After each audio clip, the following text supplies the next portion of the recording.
Donc, bonjour et bienvenue sur cette vidéo de présentation du fourgon et de son fonctionnement. On va commencer d'abord par un petit tour rapide du van, enfin du fourgon, pour montrer tout ce qui se passe à l'extérieur. C'est-à-dire dans un premier temps la trappe pour les toilettes, pour la vidange des toilettes, qui se trouve sur le côté. La trappe pour le remplissage des eaux propres. On passe derrière le fourgon. Donc les deux portes s'ouvrent et donnent accès ici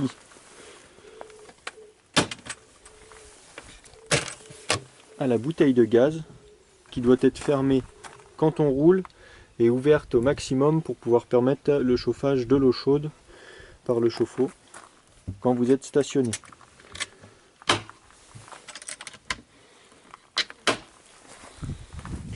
Ensuite on passe de l'autre côté du véhicule.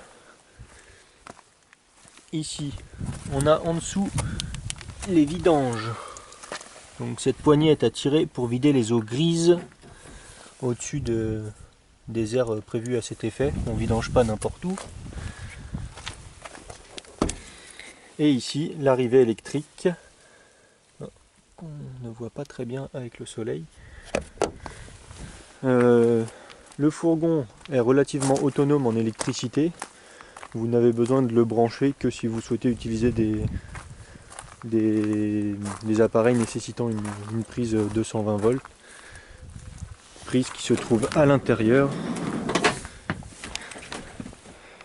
ici, mais qui ne fonctionne que si on est raccordé sur le réseau. Donc on va commencer par la présentation du fonctionnement du store. Donc, la barre se trouve ici. Elle est à placer ici dans le trou. On va jusqu'en haut. On fait un demi-tour sur la gauche et là elle se retrouve bloquée en fait quand on redescend. Et c'est là où on peut commencer à ouvrir le store. On peut l'ouvrir assez grand, il n'y a pas de problème.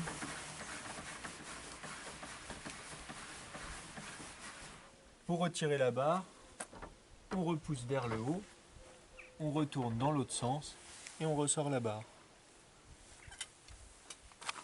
Et à l'intérieur du profil, il faut les prendre de l'extérieur, hop, les faire glisser comme ça. Et ensuite, il y a une petite vis sur le côté qui permet de faire descendre le pied à la hauteur souhaitée. On fait pareil de l'autre côté, on prend au niveau de l'axe, on fait ressortir, hop, on fait descendre, la petite vis, et voilà, on resserre la vis à la hauteur désirée. En bas des pieds, il y a des cales avec des sardines qui sont rangées au niveau de la bouteille de gaz. Donc si on veut vraiment stabiliser, on met les sardines, mais s'il n'y a pas trop de vent, c'est pas nécessaire de les mettre. Voilà. Pour le rangement, c'est aussi simple. Hop, on remet bien les pieds en position.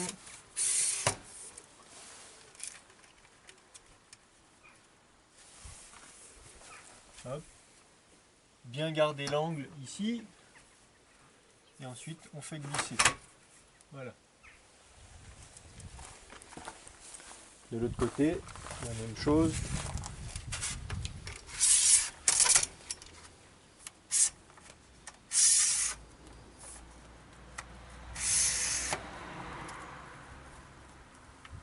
On resserre. On garde bien l'angle.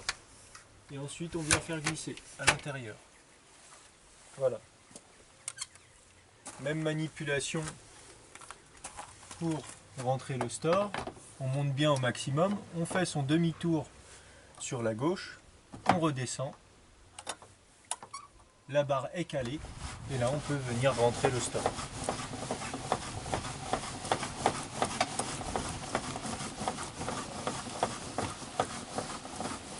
On évite de rentrer le store s'il est mouillé par la pluie. Il vaut mieux attendre qu'il soit sec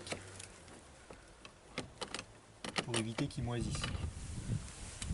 Voilà pour l'utilisation du store. Donc pour le fonctionnement des toilettes. Ici, on doit toujours avoir la serrure verrouillée. Donc on utilise la clé rouge qui se trouve sur le trousseau pour venir ouvrir cette partie-là. Et on appuie sur les deux assez fort sur la gauche en repoussant pour pouvoir ouvrir la trappe. À l'intérieur de ce compartiment, on trouve donc la caissette des toilettes et une paire de gants. On met la paire de gants avant de retirer la caissette.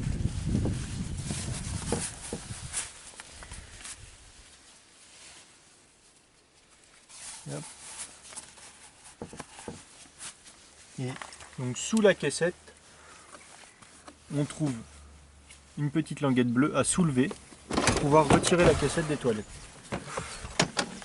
Attention, elle fait une vingtaine de litres, donc quand elle est pleine, elle est vraiment très lourde. Pour la nettoyer, rien de plus simple. On vient tourner le tuyau, on ouvre, et là on vient verser dans les bouches prévues à cet effet quand il y a du contenu.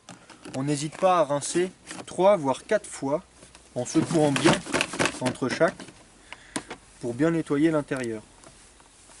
Une fois que c'est fait, il suffit de la remettre en place de la même manière. On la fait coulisser, elle fait un clac et c'est bon. Voilà pour les toilettes.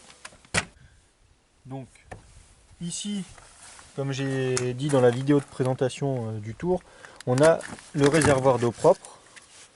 Donc il suffit de mettre un tuyau d'eau à l'intérieur et de le laisser se remplir. Et au niveau de l'arrière du véhicule, de ce côté-là, on trouve la trappe avec le réservoir d'eau. Alors, dans cet espace, on trouve également une petite manette avec un descriptif à côté. Il est fortement déconseillé de rouler avec plus de 50 litres, donc la moitié du réservoir, parce qu'en cas d'accident, 50 litres, ça devient vite 500 kg qui se déplacent si on roule à 100 km/h. Donc, on ne roule pas avec plus de 50 litres. Et donc, pour ça, la vanne permet d'ajuster le niveau d'eau. On peut faire une vidange totale en ouvrant complètement la vanne, ou une vidange partielle si on n'ouvre que les 3/4. Donc, pour l'utilisation du gaz, le gaz sert pour 2 choses. Pour chauffer l'eau, donc pour avoir de l'eau chaude, c'est un système de chauffe-eau, donc il faut attendre un petit moment après l'avoir allumé avant de pouvoir utiliser l'eau chaude. Et le gaz sert également pour les plaques, parce qu'il y a 2 feux à gaz dans la cuisine. Quand on roule donc, il doit être fermé, mais quand on est à l'arrêt, il faut l'ouvrir au maximum, sinon le chauffe-eau ne fonctionne pas.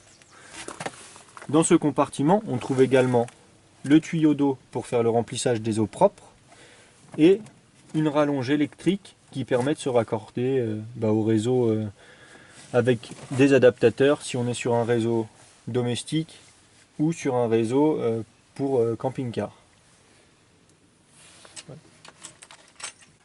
Donc là je vais vous montrer comment on s'y prend pour tourner les sièges. Il faut vraiment respecter l'ordre pour pour ne pas abîmer ni les sièges ni la table qui se trouve derrière le siège conducteur.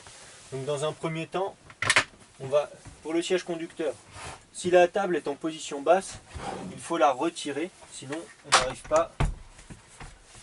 on n'arrivera pas à tourner le siège. Donc là, je vais la retirer complètement.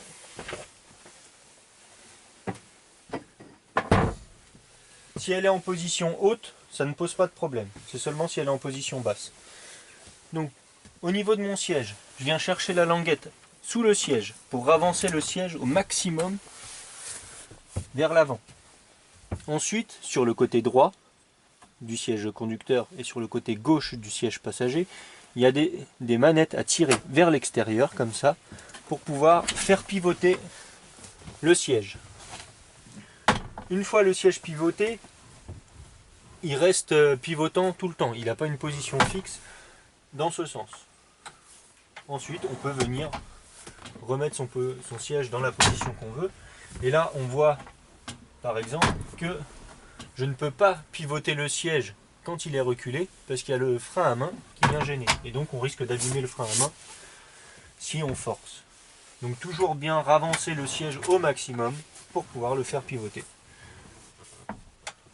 Une fois dans la bonne position, on peut le remettre comme on veut. Pour la table, comme je l'ai défait, la table a deux positions qui sont symbolisées par les rails qui se trouvent là. Et donc le pied peut s'adapter en position basse ou en position haute. De même, si on n'en a pas besoin, on peut retirer complètement la table, bien que ce ne soit pas très utile. Une fois qu'on a mis la table dans la position désirée, au niveau des petites languettes au fond, il suffit de venir les relever en appuyant par-dessous, et là la table est fixe. On peut la faire coulisser, mais elle reste dans son rail. Au niveau de la table, la rallonge, il suffit de tirer le bouton qui se trouve en dessous et on vient faire pivoter la rallonge. Elle peut pivoter complètement.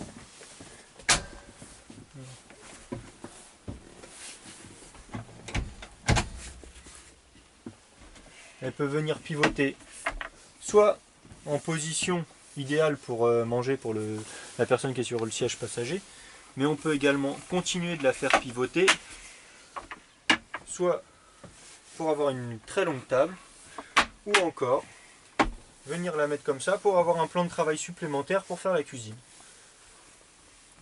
Ensuite, elle revient dans sa position. Hop. Elle vient se ranger sous la table principale. Donc là, on va voir ensemble le système électrique du fourgon. Pour le mettre en marche, rien de plus simple, il suffit d'appuyer sur ce bouton jusqu'à ce que ça s'allume. Voilà. Et vous avez d'un côté, en vert, tout ce qu'il est possible d'activer en termes de prise, l'éclairage extérieur, l'éclairage intérieur, qui fonctionne ensuite avec les boutons, ou pour certaines en appuyant directement sur la lampe,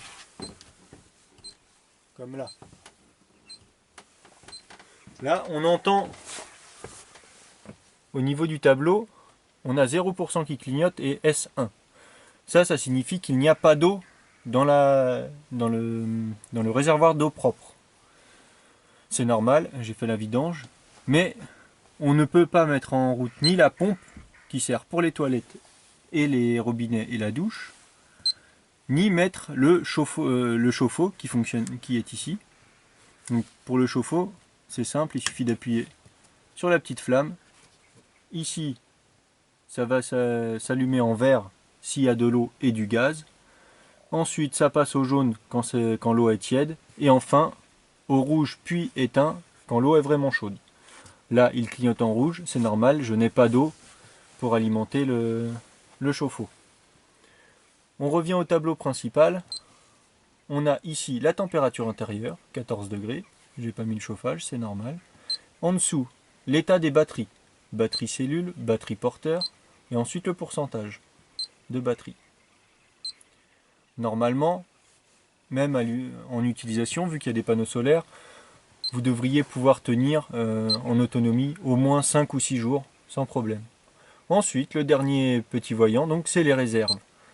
Ça, c'est les eaux grises, et ça, donc les eaux propres, S1, donc 0%.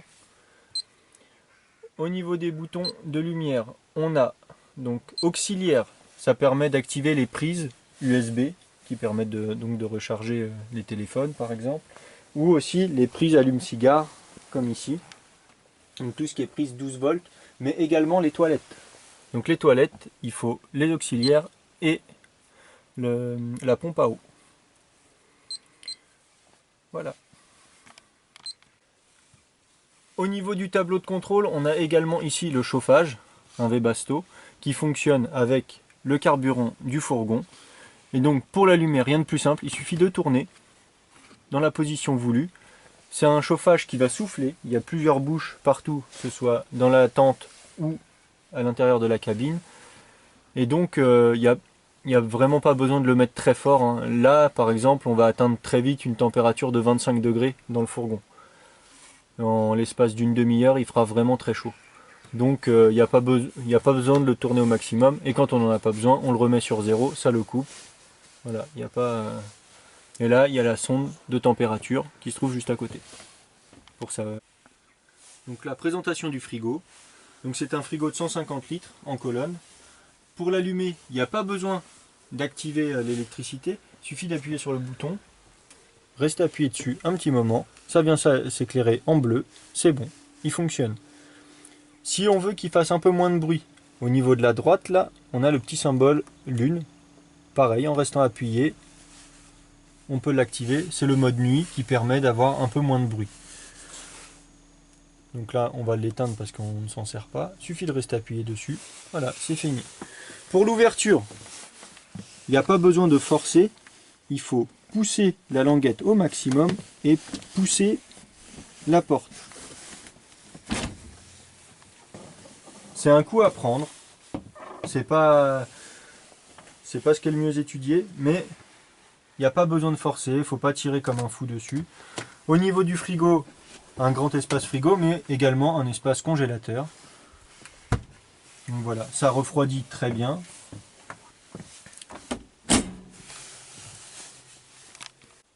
Maintenant, on va vous présenter le fonctionnement de la douche. Donc, la douche, c'est à la fois une penderie qui s'ouvre avec donc le premier bouton et la douche, le deuxième bouton. Là, on vient faire basculer complètement la penderie sur le lit. Elle vient se claquer comme ça. Et là, elle est en position fixe de douche. Alors, il faut faire très attention de ne rien avoir sur le lit au moment où on fait basculer la penderie. Donc, pas de couette, pas d'oreiller. Il faut vraiment que ce soit le matelas et le drap. Sinon, il n'y a pas la hauteur nécessaire à faire pivoter. Pour la partie basse, on vient juste la retirer. On passe de l'autre côté. Et à ce niveau-là, on a une petite languette qu'on vient juste mettre comme ça. Hop. Et qui tient donc la partie basse.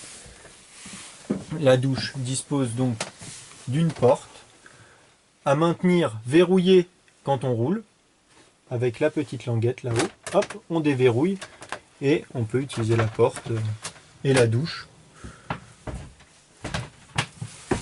sans problème.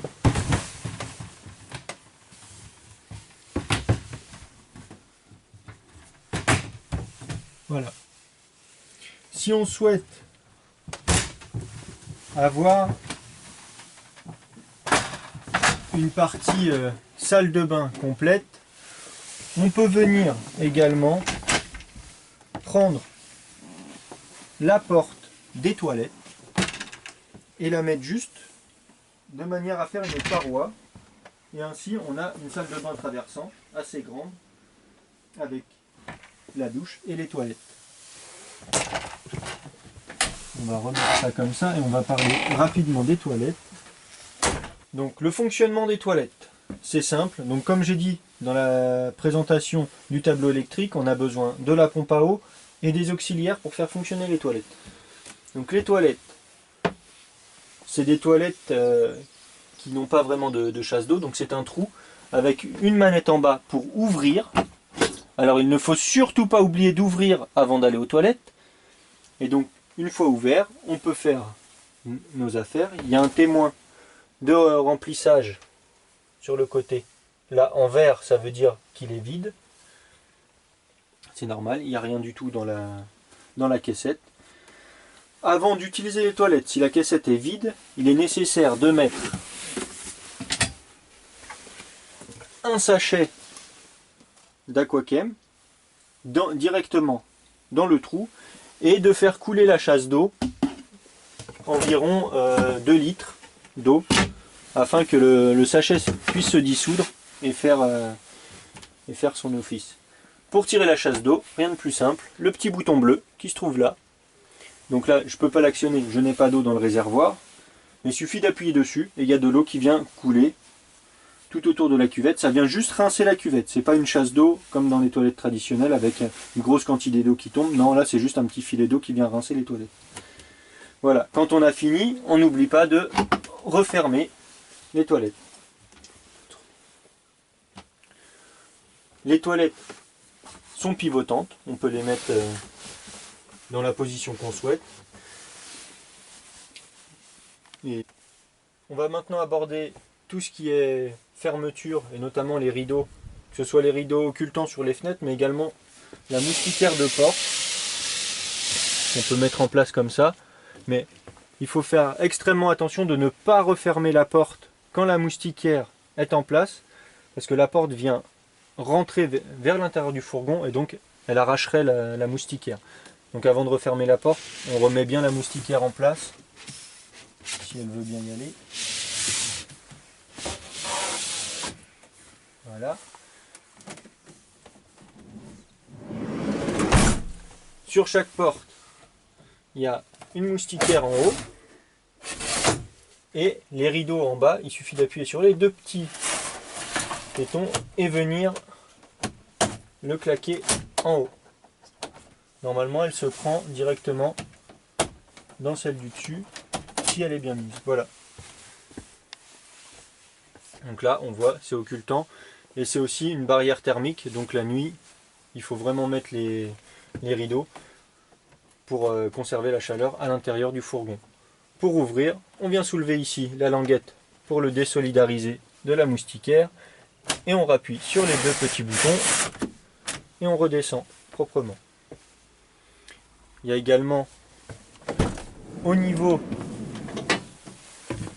de la partie porteur, on a à l'intérieur des portes et du pare-brise des rideaux qui viennent comme ça simplement se glisser. Même système ici, on prend, hop, qu'on viendra solidariser avec celui de l'autre côté. Pareil pour le toit. Celui-ci peut être pratique également quand on roule. Si on a des enfants à l'arrière qui ont le soleil dans les yeux, on peut le mettre en roulant. Tous les autres panneaux doivent rester ouverts quand on roule, par mesure de sécurité pour avoir un peu plus de visibilité.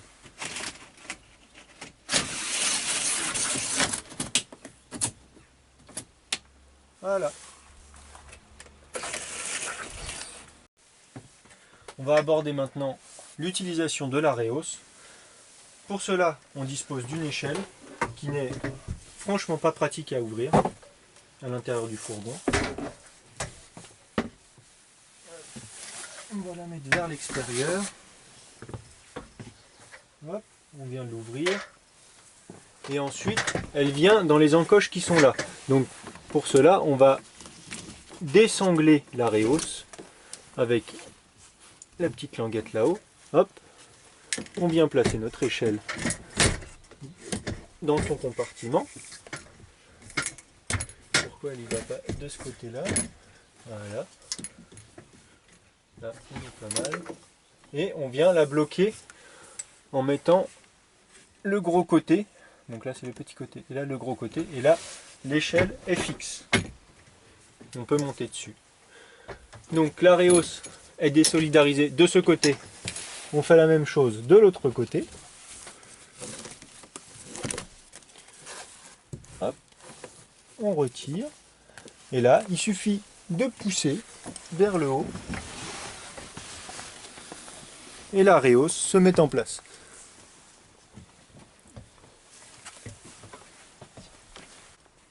Une fois dans la réhausse, on dispose d'un filet de protection pour les enfants qui vient s'accrocher, on le voit en haut.